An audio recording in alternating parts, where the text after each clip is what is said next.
يا أيها الذين آمنوا اتقوا الله حق تقاته ولا تموتن إلا وأنتم مسلمون واعتصموا بحبل الله جميعا ولا تفرقوا واذكروا نعمة الله عليكم إذ كنتم أعداء فألف بين قلوبكم فأصبحتم بنعمته إخوانا وقال تعالى إن الله وملائكته يصلون على النبي يا أيها الذين آمنوا صلوا عليه وسلموا تسليما اللهم صل على محمد وعلى آل محمد كما صليت على إبراهيم وعلى آل إبراهيم إنك حميد مجيد اللهم بارك على محمد وعلى آل محمد كما باركت على إبراهيم وعلى آل إبراهيم إنك حميد مجيد मुअज़्ज़ज़ मुहतरम हाज़िरीन महान अल्लाह जल्ल शानहुर दरबारे कोटि कोटि शुक्र আল্লাহ রাব্বুল আলামিন আমাদেরকে আজকের এই জুমার দিনে আল্লাহর ঘরে মসজিদে হাজির হওয়ার তৌফিক দান করেছেন এজন্য শুকরিয়া আদায় করি আলহামদুলিল্লাহ। আরবি মাসের হিসাবে একটি নতুন মাস আজকে থেকে শুরু হলো। এটা হচ্ছে শাওয়ালের পরে জিলকাদা। তো জিলকদ মাস শুরু হয়েছে আজকে থেকে। এই শাওয়াল, জিলকাদা, জিলহিজ্জা এই তিনটা মাস হলো হজের মাস। মূলত এই সময়টা হজের এহরাম করে সারা দুনিয়ার থেকে মানুষ আসেন আল্লাহর ঘরের জিয়ারত করার জন্য, আল্লাহর ঘরের তাওয়াফ করার জন্য। এবং হজে সুনির্দিষ্ট কিছু বিধান আছে, কতগুলি ফরজ আছে, কিছু ওয়াজিবাত আছে, সেগুলি সহ হজের পুরো হুকুমগুলি পালন করে থাকেন যারা হজযাত্রী হজের জন্য যান। তারা মূলত মক্কা, তারপরে মিনা, আরাফা, মুজদালিফা এই চারটি জায়গা মিলিয়ে মৌলিকভাবে কাজগুলি করে থাকেন। মক্কা থেকে মিনায়, তারপর আরাফা, তারপরে মুজদালিফা, তারপর আবার মক্কায়। এরপর মাঝখানে এক ফাঁকে মদিনা মুনাওয়ারার জিয়ারত করে থাকেন হাজী সাহেবগণ। তো এই যে বিষয়গুলি হজের সময়ে পালন করেন, তখন আমরা দেখি যে হজের মধ্যেও একদিকে আল্লাহর ফরজ বিধান পালন করা, যেমন এটা একটা অপরিহার্য বিষয়, যার উপর ফরজ হয়ে গেছে তাকে অবশ্যই করতে হবে। এবং এই হজের এই বিধানটি পালনের ভিতরে আল্লাহ তাআলা মুসলিম উম্মাহ, গোটা পৃথিবীর মুসলমান, তাদের মধ্যে পারস্পরিক যে ভ্রাতৃত্বের একটা সম্পর্ক, বন্ধুত্বের সম্পর্ক, তাদের মধ্যে যে সৌহার্দ্যের সম্পর্ক, তাদের মধ্যে যে ঐক্যের সম্পর্কটা থাকার দরকার, এবং যে আসল যে চিত্রটা হওয়া উচিত, সেটার একটা নমুনা আল্লাহ তাআলা হজের সময় উম্মাহকে, গোটা পৃথিবীর মানুষকে আল্লাহ পাক দেখানোর জন্য মূলত এই বিধানটা আল্লাহ দিয়েছে। যে দেখো, যখন সবাই মক্কায় হাজির হয়, মক্কা থেকে মানে প্রথমত হজের তামাত্তু করলে আগে উমরা করা হয়, কিন্তু মূল হজের যে কাজ, উমরার পরে 8 তারিখ থেকে হজের কাজ শুরু হয়। তো 8 তারিখ থেকে মক্কা থেকে নতুন করে আবার এহরাম করতে হয়। এহরাম বেঁধে মিনায়, মিনার থেকে আবার আরাফায়, আরাফাত থেকে মুজদালিফা, মুজদালিফা থেকে আবার মক্কায়, এই যে চক্কর সেখানে চলে, কাজগুলা চলে। তখন এই 4-5 দিন, হজের মূল 5 দিন, 8, 9, 10, 11, 12, এই 5 দিন হলো মূল কাজ। মানে আরবি মাসের জিলহজ মাসের 8, 9, 10, 11, 12। তো এই সময়টাতে আমরা দেখি যে পুরো দুনিয়া থেকে লক্ষ লক্ষ মানুষ যখন হজের সফরে আসেন, সবাই একই পোশাক, একই ভাবনা, একই চিন্তা, একই আওয়াজ, একই রকম উচ্চারণ, কত ভাষা বর্ণের মানুষ, কত ধরনের, কত সাইজের মানুষ আসেন যে এটার কোনো শেষ নাই। পৃথিবীর শত শত ভাষা, হাজারো ভাষার মানুষ দুনিয়াতে আছেন। একজনের ভাষা আরেকজন, হাতে গোনা কিছু ভাষা ছাড়া বেশিরভাগ ভাষাই অনেকেই আমরা বুঝি না, বোঝা সম্ভব না। তো ঠিক ওই সময়টাতে এত ভাষাভাষী মানুষ, এত বর্ণের মানুষ, এত কালারের মানুষ একসাথে হয়, পোশাকগুলি একই ধরনের হয়, এবং কিছু শব্দ, কিছু আওয়াজ, কিছু উচ্চারণ, কিছু জিকির, কিছু তাসবিহাত আদায় করেন, এগুলি সব একরকম, এখানে কোনো পার্থক্য থাকে না। সবাই বলতেছে লাব্বাইক আল্লাহুম্মা লাব্বাইক, লাব্বাইক লা শারীকা লাক লাব্বাইক, ইন্নাল হামদা ওয়ান নি'মাতা লাকা ওয়াল মুলক লা শারীকা লাক। এই যে তালবিয়া শুরু হয়ে যায়, তখন পৃথিবীর যেখান থেকে আসুক সে কিন্তু আসে অন্যভাবে তার ভাষায় বলে না, সে একই ভাষায় লাব্বাইক বলতে থাকে। এবং এখানে আল্লাহ তাআলা মূলত মুমিনদেরকে এই সবকটাই দিয়েছেন। দেখো, মুসলমানরা যে আসলে ইন্নাল মুসলিমিন কাজাসাদিন ওয়াহিদ, এরা যে একটা দেহের মতো, আল্লাহ রাসূল হাদিসে বলেছেন, একটা দেহের কোথাও ইযা ইশতাকা আইনুহু ইশতাকা কুল্লু, ইযা ইশতাকা রাসুহু ইশতাকা কুল্লু। চোখে আঘাত লাগলে যেরকম গোটা বডি, গোটা দেহ এটা অনুভব করে, মাথার কোনো অংশে কোনো চোট লাগলে, আঘাত লাগলে, কোনো ক্ষত হলে সারা দেহ, গোটা দেহ যেরকম অনুভব করে, শরীরের কোনো একটা অঙ্গ প্রত্যঙ্গে আঘাতপ্রাপ্ত হলে, অঙ্গ প্রত্যঙ্গের মধ্যে আঘাত লাগলে সেটা গোটা দেহটাই যেরকম সেই কষ্টটা অনুভব করে, ঠিক মুসলিম উম্মাহ, গোটা পৃথিবীর মুসলমান যারা পড়েছে লা ইলাহা ইল্লাল্লাহ মুহাম্মাদুর রাসূলুল্লাহ, তাদের উদাহরণটা এরকমই যে তারা একটা দেহের মতো। কোথাও যদি কেউ কষ্টে থাকে, এটার কষ্টটা সবাই অনুভব করবে। সবাই যদি ভালো থাকে তাহলে সেই সুখটা, আনন্দটা সবাই উপভোগ করবে। এটাই হলো মুসলমানদের প্রকৃত চিত্র, মুসলিম উম্মার আসল রূপ এটা হওয়া উচিত। এটা আল্লাহ রাব্বুল আলামিন শিখিয়েছেন, এবং বিশেষ করে এই হজের সময়টাতে এটা আমাদের কাছে এই চিত্রটা আরো পরিষ্কারভাবে ফুটে ওঠে। আমরা দেখি যে আসলে মুসলমানদের যে ঐক্যের কথাটা, ওয়াতাসিমু বিহাবলিল্লাহ জামিআন ওয়া লা তাফাররাকু,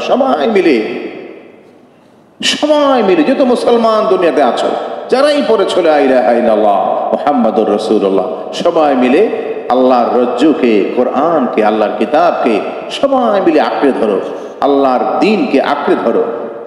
আল্লাহর কোরআনকে মানতে হলে অবশ্যই মানতে হবে মুহাম্মাদুর রাসূলুল্লাহ সাল্লাল্লাহু আলাইহি সাল্লামের জীবনকে, আখলাককে, তার কর্মকে, তার হাদিসকে অবশ্যই মানতে হবে। কারণ কোরআনের ব্যাখ্যাই যেটা, সেটাই হচ্ছে হাদিস, এবং কোরআনের বাস্তব নমুনাই হচ্ছেন মুহাম্মাদুর রাসূলুল্লাহ সাল্লাল্লাহু আলাইহি সাল্লাম।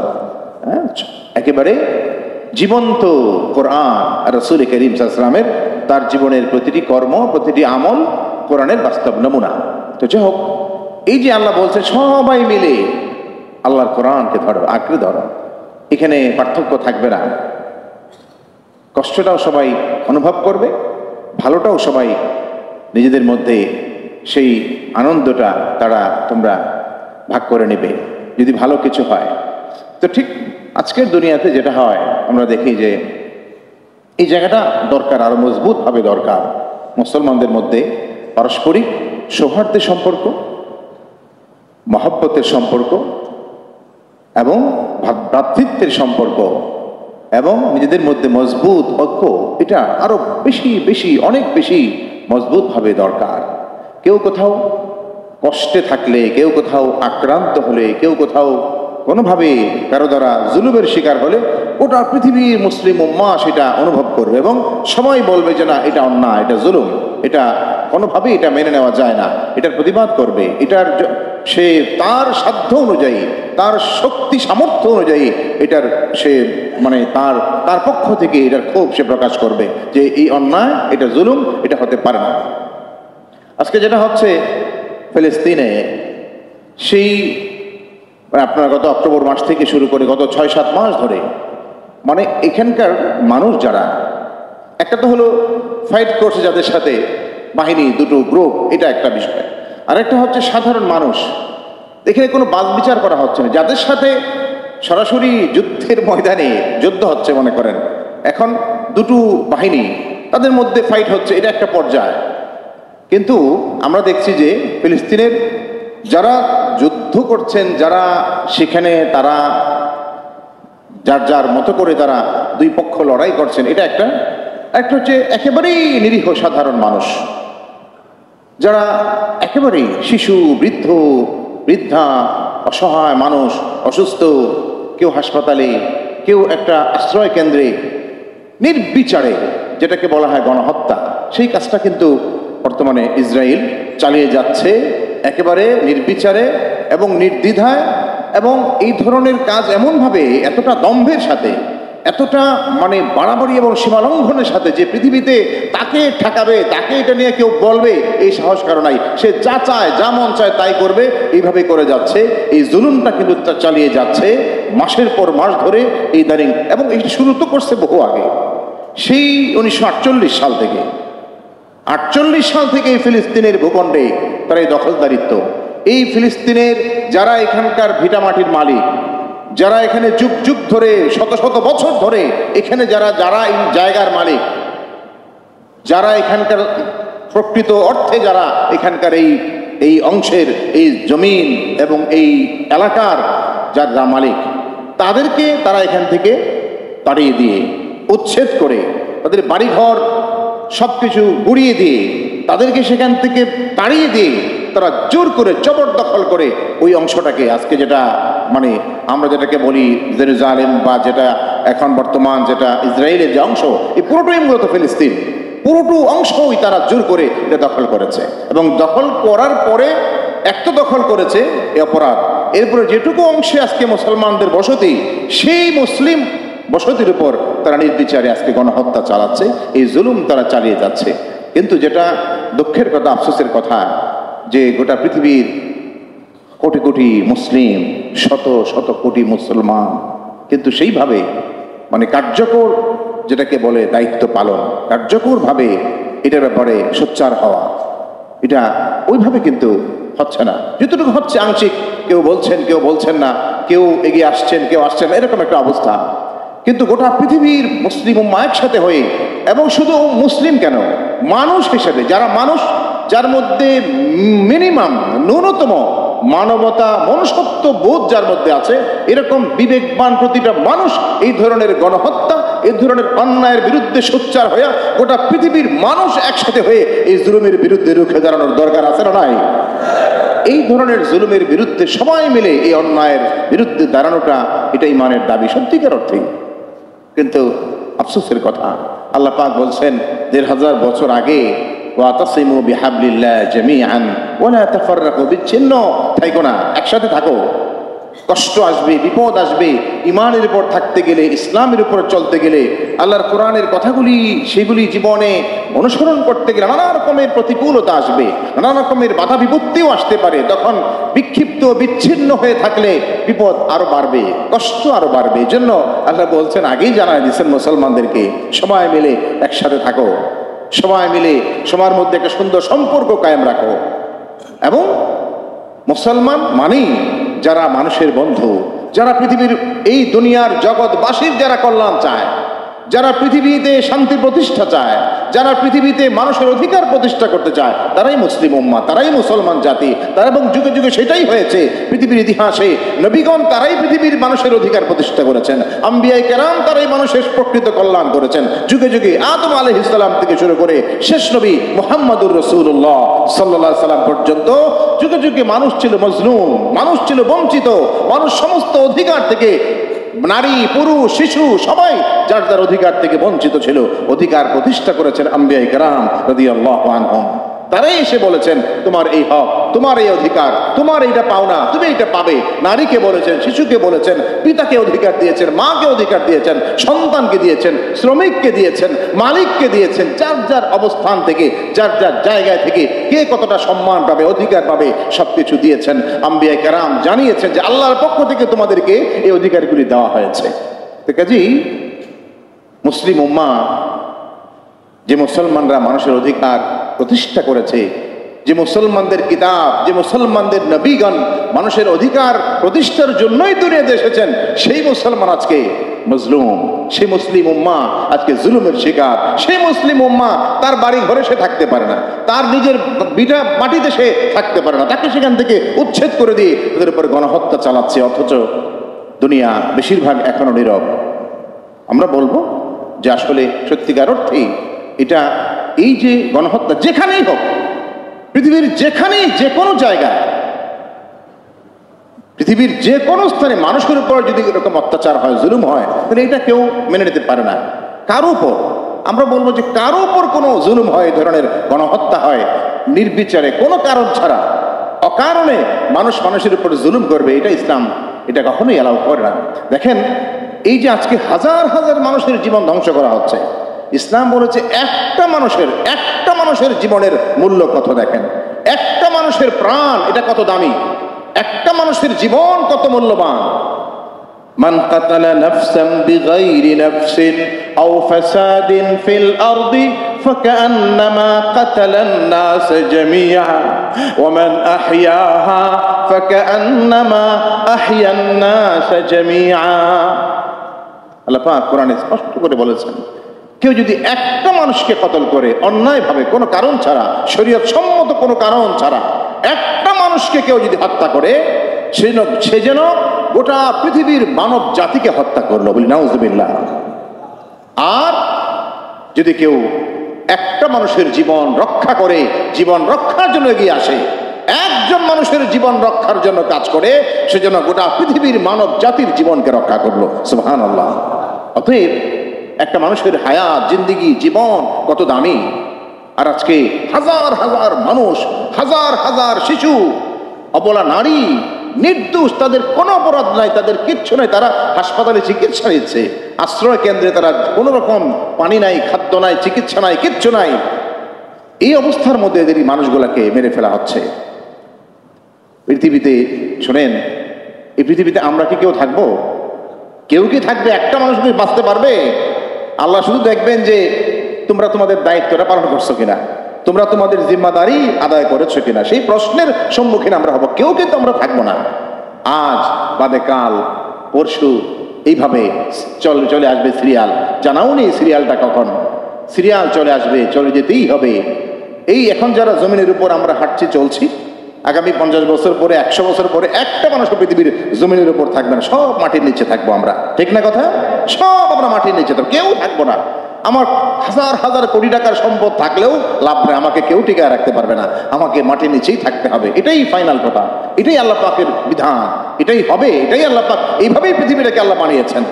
এটাই যদি হয় সত্য, তাহলে মানুষকে আগেই বুঝতে হবে যে এই দুনিয়ার হায়াতে জিন্দেগি আল্লাহ দিয়েছেন, কিছু দায়িত্ব, কিছু জিম্মাদারি আল্লাহ দিয়েছেন। যতটুকু সম্ভব, এখনো যতটুকু সম্ভব, এই দুনিয়ার মুসলমানদের পারস্পরিক আলোচনা হবে এটাই, যে মুসলমানদের মধ্যে আরো কিভাবে নিজেদের মধ্যে দূরত্ব কমানো যায়, ঐক্যটা গড়ে তোলা যায়, আরো কাছাকাছি থাকা যায়, নিজেদের মধ্যে আরো সুন্দর সম্পর্ক করা যায়, একটা সুসম্পর্ক কায়েম করা যায়, ভ্রাতৃত্বের সম্পর্ক, বন্ধুত্বের সম্পর্ক। সিলমান কাতাক ওয়াফু আম্মান যালামাক, এগুলি তো আল্লাহ রাসূল আমাদেরকে শিখাইছেন একেবারে তার নবুয়তি জীবনের শুরুতেই। যারা সম্পর্ক ছিন্ন করে এদের সাথে জোড়া লাগাও, তাদেরকে কাছে টানো। কেউ যদি অপরাধ করে, তোমার সাথে কোনো খারাপ করে, তাহলে জুলুম করে ফেললেও তুমি ক্ষমা করে তাকে কাছে নাও। মুসলমানদের পারস্পরিক সম্পর্কটা এটা হবে, আল্লাহ রাসূল বলছেন। এখানেও আমাদের অনেক কমতি, অনেক ঘাটতি। আমরা কাছে টাইনে নিয়ে মানে বন্ধুত্বের সম্পর্ক কায়েম করার যে হুকুমটা, নির্দেশটা আমাদের প্রতি রয়েছে, সেখানেও আমাদের অনেক কমতি আছে, অনেক ঘাটতি আছে। কাজে আজকের দিনে আমাদেরকে আরো বেশি নিজেদের মধ্যে সুন্দর সম্পর্ক রাখার জন্য, সেটা আমাদের দায়িত্ব, এটা ইমানের দায়িত্ব, সেটা আমাদের চেষ্টা করতে হবে। ভেতরের যত ঝামেলা, হিংসা, বিদ্বেষ, জিঘাংসা, যত রকমের নাপাক জিনিস, মানসিক যত ব্যাধি, এইগুলাকে ধুয়ে মুছে পরিষ্কার করতে হবে। কারণ আমরা আল্লাহর কোরআনের অনুসারী। কোরআন বারবার এগুলোর থেকে মুক্ত থাকার জন্যই আমাদেরকে বলেছে আমরা প্রকৃত অর্থেই আল্লাহর গোলাম হয়ে যেন জীবনটা কাটাই, আল্লাহর জন্য জীবনের সবকিছু বারবার যেন এটা স্বীকার করি। কুরবানি শুধু আসলে নয়, সবসময় কুরবানির ঈদ আসলে যেরকম পশু জবাই করার সময় আমরা বলি ইন্না সলাতি ওয়া নুসুকি ওয়া মাহইয়ায়া ওয়া মামাতি লিল্লাহি রাব্বিল আলামিন, এটা পশু জবাই করা শুধু দোয়া না, এটা হলো জীবনের প্রতিফলিত করার, জীবনের প্রতিটা মুহূর্তে এই বোধ আর বিশ্বাসকে ভেতরে জাগ্রত করার জন্য আল্লাহ কথা বলছেন যে আমার সালাত, আমার কুরবানি, আমার জীবন, আমার মরণ কার জন্য? আল্লাহর জন্য। এটা শুধু কোরবানির পশু জবাই করার দোয়া আমরা মনে করি, ওই সময় বোধহয় জবাই করলে দোয়াটা পড়তে হয়। এটা যে আমাদের জীবনের বাস্তব জীবনের প্রতি মুহূর্তেই এটা কাজে লাগানোর জন্য আল্লাহ বলছে তুমি বলো, বারবার স্বীকার করো এবং জীবনটাকে সেইভাবে করো যে আমার সালাত, আমার কোরবানি, আমার যা কিছু, আমার জীবন, আমার মরণ সবকিছু আল্লাহর জন্য। অতএব আমার সবগুলো কাজ যেন আল্লাহ সন্তুষ্টির জন্য হয়, আমার জীবনের প্রতিটি অ্যাক্টিভিটিস যেন আল্লাহর রেজামন্দের জন্য হয়, আল্লাহ সন্তুষ্টির জন্য হয়, সেটা আমাকে ভাবতে হবে। যদি এমন হয়ে থাকে যে আমার যে কাজগুলি আমি যা করি, যা বলি, যা চিন্তা করি, এগুলি আল্লাহ সন্তুষ্টি অনুযায়ী হচ্ছে না, তাহলে সেখান থেকে আমাকে বের হয়ে নিজেকে শুধরাইতে হবে, আল্লাহ সন্তুষ্টির পথেই আমার জীবনকে পরিচালিত করতে হবে। এটাই আমার দায়িত্ব। আল্লাহ আমাদের তৌফিক দান করেন বলি আমিন। আল্লাহ আমাদের সবাইকে কবুল করেন বলি আমিন।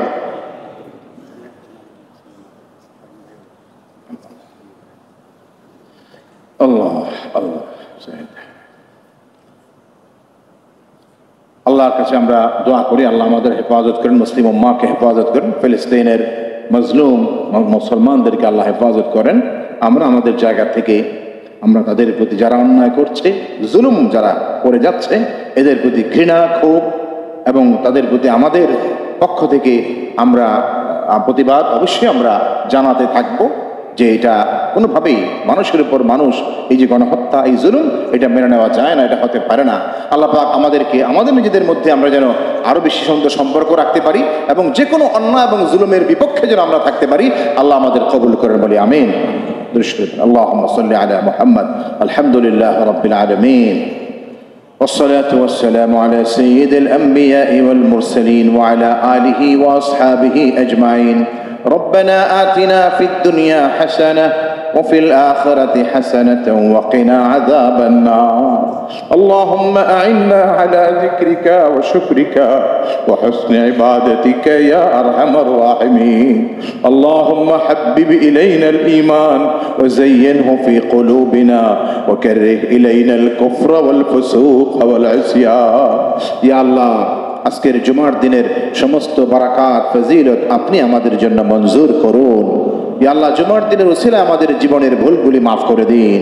যত মানুষ ইন্তেকাল করেছেন সবাইকে ক্ষমা করে দিন। ইয়া আল্লাহ, আমাদের যত আপনজন ইন্তেকাল করেছেন সবাইকে মাফ করে দিন। আর যত মুমিন মুসলমান কবরে শুয়ে আছেন সবাইকে ক্ষমা করে জান্নাত নসিব করে দিন।